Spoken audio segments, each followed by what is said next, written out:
नमस्कार, शुभ सकाळ, सुंदर अशा दिवसाच्या सुंदर अशा शुभेच्छा. मी प्राजक्ता आपल्या एका नवीन ब्लॉगमध्ये तुमच्या सगळ्यांचं खूप मनापासून स्वागत करते.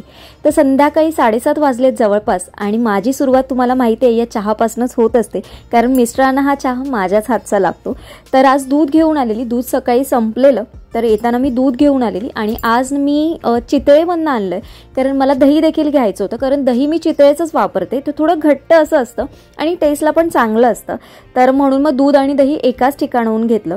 म्हणून आज अर्धा लिटरच दूध आहे, नाहीतर मी 1 लिटर दूध आणते एकाच वेळेस, म्हणजे बरं पडतं, कारण सकाळी लागतंच तेवढं, रोजचं होतंच वापरणं. आता दूध गरम करायला ठेवते एका साईडला आणि त्याचबरोबर मी चहा देखील ठेवले एका साईडला. दही मी एका भांड्यामध्ये ट्रान्सफर करून, म्हणजे माझ्या भांड्यामध्ये जे नेहमीचं भांडं आहे त्याच्यामध्ये ट्रान्सफर करून मी आता ठेवून देणार आहे. आणि त्याचबरोबर ना आज एक स्पेशल गोष्ट म्हटलं तुमच्याबरोबर शेअर करूया, तुम्हाला आवडतील की नाही. पुण्याला गेलो आणि चितळेमधनं काही आणलं नाही असं तर होणार नाही. हे मी आणलं नाही आहे पण हे माझ्या एका कलिगने मला दिलेलं आहे. ॲक्च्युली ते पुण्याला गेलेले, तेव्हा मी त्यांना म्हटलेलं की तुम्ही पुण्याला गेलात तर चितळे आउटलेटमधनं मला चिरोटे आणाल का. तर ते त्यांना घेऊन आले आणि मी सुट्टीवर गेली, मग ते मला आत्ता मिळालं. तर मी हे आज चिरोटेचं पॅकेट ओपन केलं आहे. म्हटलं चिरोटे आपण भरून ठेवूया आणि आता चहा भरून नाश्त्याला देखील होते. पुण्याला जो जातात किंवा पुण्याला जे राहतात त्यांना लकी बिर्याणी किंवा लजीज बिर्याणी माहिती तर असेलच.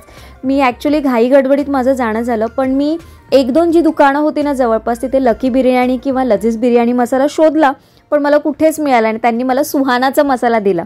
तर मी म्हटलं सुहाना नको, मला लकी किंवा लजीजचा बिर्याणी हवा आहे. तुम्ही कधी ट्राय केलं आहे का? तुम्ही ट्राय नसेल केला, म्हणजे केला नसेल ना, तर नक्की ट्राय करा. तुमचे जे कोणी रिलेटिव्ह असतील किंवा कोणामार्फत जर तुम्हाला मागवायला मिळाला ना, तर नक्की लजीज किंवा लकी बिर्याणी मागवात आणि त्याची बिर्याणी करून बघा. आहा, काय मस्तच टेस्ट होते, अगदी परफेक्ट बाहेरच्यासारखी, रेस्टॉरंटसारखी ती बिर्याणीची टेस्ट लागते. माझ्या ननंदबाई आहेत, त्या राहतात आणि त्यांनी मला टेस्ट करवलेला लकी बिर्याणी, तेव्हापासून तो बिर्याणीचा मसाला खूप म्हणजे मला आवडतो. तर आता चहा वगैरे सगळा माझा आवरून झालाय आणि आता व्लॉगला सुरुवात करते. मी व्लॉगला मगाशी सुरुवात केली, पण आता काय आहे ना, आज काय झालं, आज 1 मे महाराष्ट्र दिन. तर आज बऱ्याच जणांना सुट्टी असते, पण आम्हाला सुट्टी नसते. तर मिस्टरांना माझ्या प्रत्येक हॉलिडे सुट्टीच असते आणि सॅटर्डे संडे पण सुट्टी असते. तर कधीतरी मला हेल्प करण्यासाठी ते थोडीफार माझी कामं करून ठेवतात, म्हणजे जी अशी कामं असतात की जे करू शकतात ते, तर मी ती कामं त्यांना सांगते. म्हणजे आज मी त्यांना सांगून ठेवलेलं, तुम्हाला माहिती आहे, जशी मी ना जे काही माझे हे ड्रेसेस असतात, जे काही कुर्तीज असतात, जे मला ऑफिसला यूज होतात, जे मी वापरते, ते मी आठवड्याचे एकदाच प्रेस करून ठेवते. म्हणजे मला आठवड्यामध्ये सकाळचा वेळ जात नाही घाई गडबडीत प्रेस करा वगैरे. आणि म्हणजे तयार असल्याने की आपण कुठलंही मिक्स मॅच करून पटकन सगळं घालू शकतो. आणि मेन म्हणजे कसं आहे ना, आदल्या दिवशी मला ठरवता येतं की मला उद्या काय घालायचंय. शक्यतो मी सगळं आधीच ठरवून ठेवते, म्हणजे आदल्या दिवशीची माझी तयारी असते की मला आता उद्या काय घालायचंय.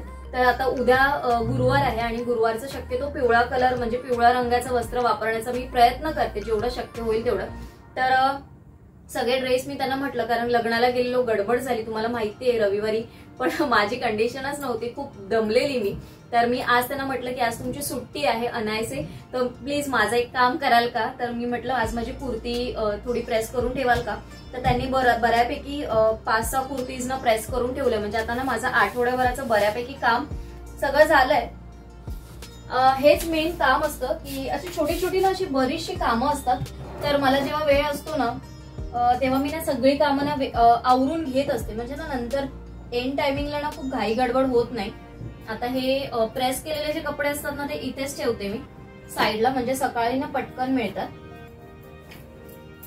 तर हे ठेवायचे. बाहेरचे पण कपडे त्यांनी ऑलरेडी काढून, म्हणजे जे बाहेर सुकत घातलेले सकाळी, तर ते देखील त्यांनी आता काढून ठेवले. फक्त ते आता मी माझा जो दुसरा कपाट आहे ते पण घडी वगैरे करून ठेवलेत, काही करायची गरज नाहीये. तर ते देखील फक्त आता प्लेस करून घेते आणि मग जेवणाला सुरुवात करायची. तर आज तुमच्याबरोबर थोड्याशा गप्पा मारायच्या आहेत मला. तर मला एक मेल आलेला.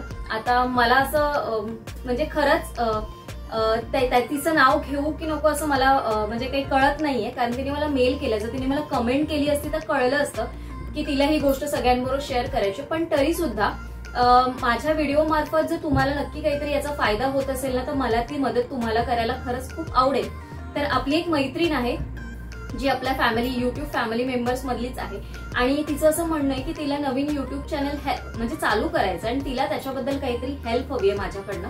तर मी तिला म्हटलं की माझ्याकडनं जेवढी शक्य होईल तर मी ती माहिती तुमच्यापर्यंत पोहोचवेन. तर तिला युट्यूब चॅनल कसं चालू करायचंय, काय करायचंय, म्हणजे आपण कसं पद्धतीने व्हिडिओ एडिट करायचा, कसा टॉपिक निवडायचं, असं बद्दल तिला सगळ्या गोष्टींची माहिती हवी. तर येणाऱ्या ब्लॉग मधनं मी थोडी थोडी करून ही सगळी माहिती शेअर करेन मी.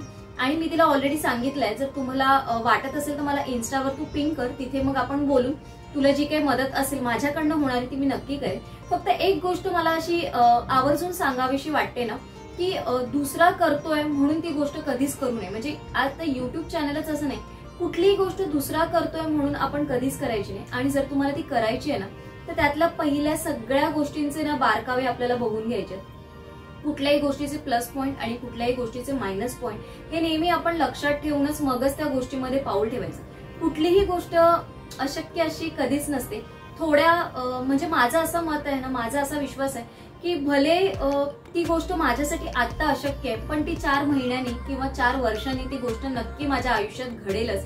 म्हणजे अशक्य असं काहीच नाहीये. जर तुम्ही एफोर्ट्स घेतले तर नक्की ती गोष्ट शक्य आहेच. आता मी देखील आता 15 दिवस होतील डेली ब्लॉग्स अपलोड करते. तर मला पहिलं सुरुवातीला जेव्हा मी अपलोड करत नव्हती ना, तेव्हा मला असं वाटत होतं की अरे मी डेली ब्लॉग्स नाही करू शकत. पण मी आता करते ना, तर होतंय, सगळं होतंय.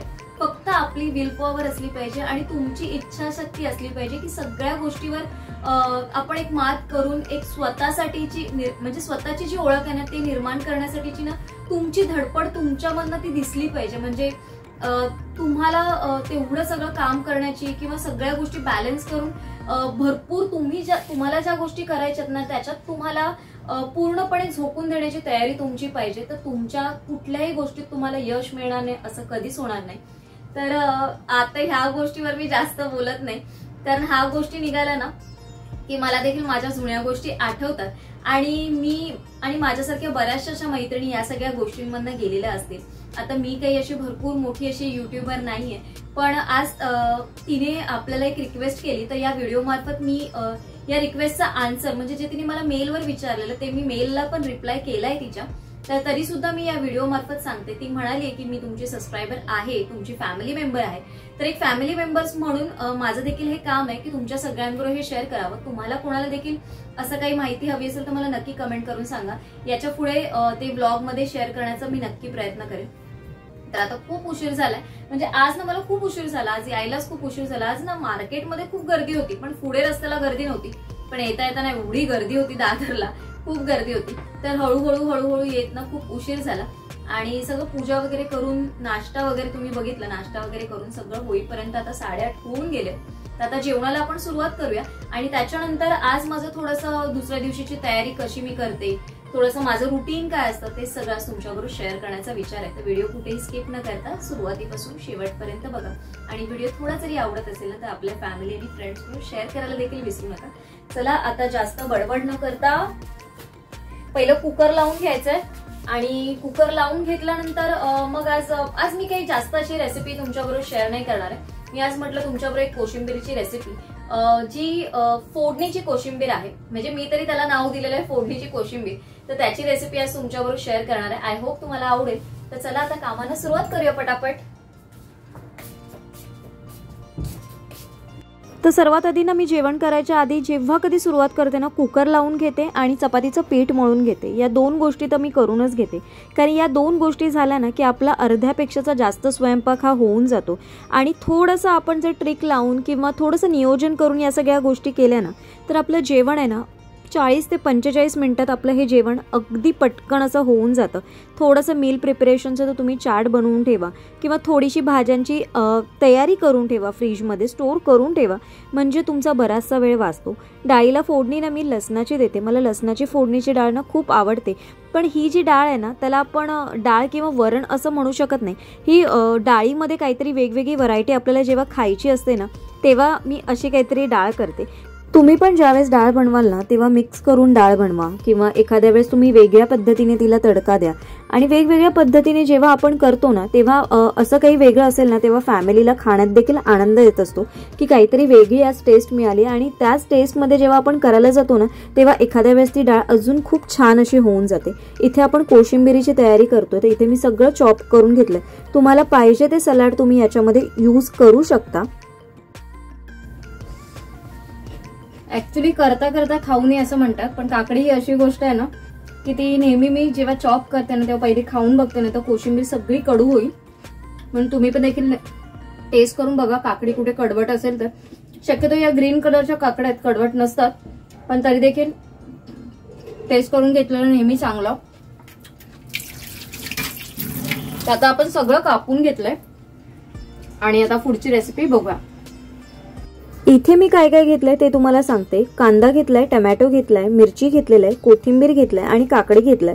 ऍक्च्युली बीट देखील मी याच्यामध्ये टाकते, पण लास्टच्या आठवड्यामध्ये तुम्हाला माहिती आहे जसं मी बीट उकडलेलं किंवा बीटची कोशिंबीर असं बरंच झालंय गेल्या आठवड्यामध्ये, म्हणून या आठवड्यात मी आत्ता ज्या कोशिंबीर करणार त्याच्यामध्ये बीट दह्यामध्ये मिक्स करून असं काही यूज करणार नाहीये. तर तुम्ही देखील तुम्हाला जर आवडत असेल तर तुम्ही टाकू शकता याच्यामध्ये. तुम्ही नाही टाकलं तरी याची टेस्ट खरंच खूप सुंदर अशी होते. कढीपत्ता धुवून घेतलाय, तो आपल्याला फोडणीसाठी लागणार आहे.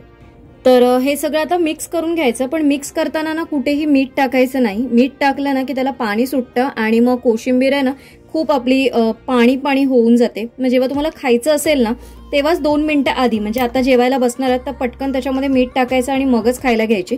आता आपण याच्यामध्ये एक पदार्थ टाकायचा आहे, तो आहे म्हणजे दाण्याचा कूट. दाण्याचा कूट करून ठेवलेला म्हणून खूप मला बरं झालं. आता कोशिंबीरमध्ये तुम्हाला जसं आवडत असेल तसा, जास्त टाकायची गरज नाही, थोडासा फक्त टेस्टसाठी मी टाकते इथे. आणि टाकून घेतल्यानंतर दाण्याचा कूट आता आपण हे सगळं मिक्स करायचं आहे, कारण जसं मी म्हटलं मीठ मी सर्वात शेवटी टाकणार आहे. आता यामध्ये टाकणार आहे मी 2 चमचे दही टाकणार आहे.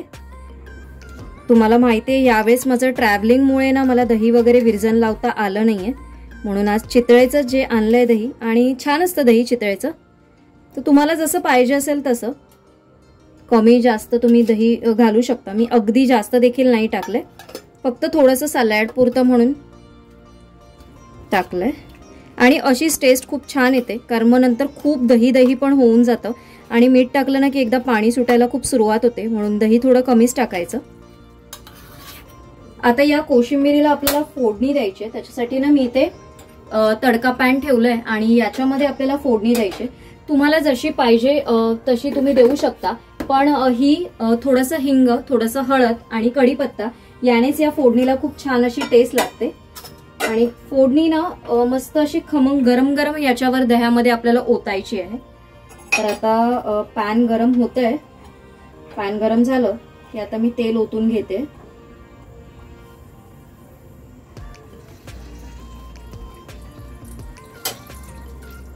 तेलात मी सर्वात आधी ना हिंग टाकणार आहे, त्याच्यानंतर हळद आणि त्याच्यानंतर जो आपण कढीपत्ता घेतलाय ना तो ओतणार आहे. आता आपल्याला इथे एक लक्ष द्यायचं ना की कढीपत्ता खूप जास्त असा जळला गेला नाही पाहिजे, फक्त तो कुरकुरीत असा झाला पाहिजे. तर तुम्ही लक्ष द्या, म्हणजे थोडं पॅन खाली उतरवून घ्या आणि नंतर परत पाहिजे तर तुम्ही पॅन गॅसवर ठेवून कढीपत्ता आपला छानपैकी कुरकुरीत करून घ्या. आणि ही फोडणी आपल्याला दह्यावर ओतायची आणि छानपैकी मिक्स करून घ्यायची आणि आपली कोशिंबीर तयार झाली. तुम्हाला जेव्हा खायचं असेल तेव्हा याच्यामध्ये मीठ टाका, म्हणजे कोशिंबीरला पाणी जास्त सुटणार नाही. तर मी देखील अशाच पद्धतीने कोशिंबीर करते आणि अजून येणाऱ्या व्लॉगमध्ये तुमच्याबरोबर अजून छान छान कोशिंबीरीच्या रेसिपी नक्की शेअर करेन. तर इथे आता माझं ना जवळपास सगळं आवरल्यानंतर मी माझं जे काय आहे ना किचन प्लॅटफॉर्म लगेचच क्लीन करून घेते, माझी सवयच आहे. ते सगळं आता कसं आलंय, फोडणी पण मी केली आहे ना तर सगळं तेल वगैरे सगळीकडे उडालेलं आहे. तर म्हटलं हाताबरोबर आपण हे क्लीन करून घेऊ. आणि मी हे टिश्यू नॅपकिन वापरते. हे जर तुम्ही ऑफलाईन घेतले ना तर तुम्हाला बऱ्यापैकी स्वस्त मिळतील. मला एका ताईंनी कमेंट केलेली या टिश्यू नॅपकिनसाठी, तर मी त्यांना सांगितलंय, पण आता व्हिडिओमार्फत सांगते. तुम्हाला हे ऑनलाईन ॲमेझॉनवरती वगैरे अवेलेबल आहे, पण त्याची कॉस्ट थोडी जास्त असेल. जर तुम्ही ऑफलाईन घ्यायला गेलात ना तर तुम्हाला खरंच स्वस्त मिळतील, म्हणजे 200च्या पॅकेट मध्ये 2 मिळतील तुम्हाला.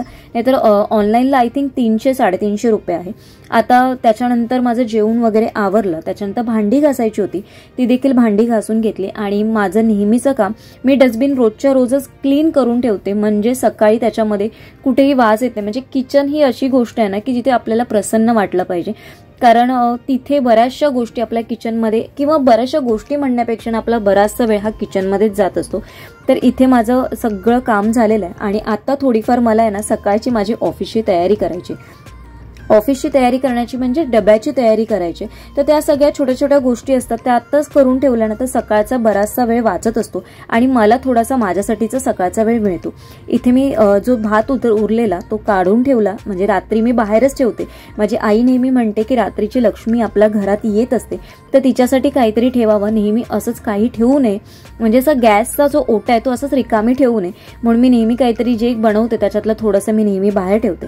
भाजी मला मिक्स व्हेज करायची होती म्हणून त्याच्यामध्ये मी थोडीशी भाजी जी होती चॉप करून ठेवली. इकडे आता माझी भांडी पण देखील सुकत म्हणजे जवळपास आलीच आहे, पण त्याच्या आधी अजून एक काम करायचं. उद्या ना गुरुवार आहे, तर मला ना थोडीशी खिचडी करायची, तर त्याच्यासाठी काय होणार ना, सकाळी खूप गडबड होते. कढीपत्त्याचा वेगळा डबा, मिरचीचा वेगळा डबा, त्याच्यानंतर कोथिंबिरीचा वेगळा डबा, असे 3 डबे खोलण्यापेक्षा मग मी आत्ता काय करणार आहे ना, तिन्ही एकाच डब्यामध्ये थोडं थोडं काढून घेणार आहे आणि एकच डबा ठेवला ना, तर सकाळी तो डबा मी फ्रीजमधनं काढला ना तर माझं काम हलकं होतं. म्हणून आत्ता हे करते, कारण हप्ता पण माझ्याकडे वेळ आहे, तर म्हणून म्हटलं हे करून घेऊया. कारण मला सकाळी खूप गोंधळ होतो आणि या सगळ्या कोथिंबीर वगैरे आहेत ना आपण आत्ता धुवून ठेवलेल्या नसतात, त्याच्यामुळे मग सकाळी मग आपण काढणार, मग धुणार, मग त्याच्यामध्ये बराचसा वेळ जातो. म्हणून जिथे आपल्याला वेळ वाचवता येईल ना तिथे मी वेळ वाचवण्याचा प्रयत्न करते. पहिला मी कांदा वगैरे पण बारीक करून ठेवायचा, पण आपल्याच एक फॅमिली ज्या आपल्या फ्रेंड्स आहेत, म्हणजे ज्या यूट्यूब फॅमिली मेंबर आहेत, त्यांनी मला सजेस्ट केलेलं की तू बाकी सगळं कर पण कांदा कापून किंवा सोलून ठेवू नकोस. मग त्याच्यानंतर मी ती सवय माझी सुधारली आणि त्याच्यानंतर मी कांदा कापून ठेवला. मी कापून ठेवायची नाही, फक्त मी सोलून ठेवायची, पण ते देखील त्यांनी मला सांगितलं, तेव्हापासून मी ते चेंज केलं.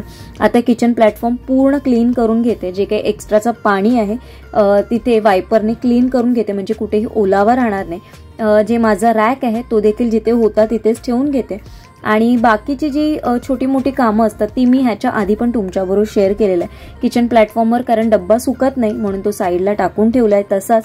आणि माझं तर किचन उद्या सकाळसाठी तयार झालेलं आहे. आय होप आजचा व्लॉग तुम्हाला आवडला असेल. तुम्हाला कसा वाटला मला नक्की कमेंट करून सांगा.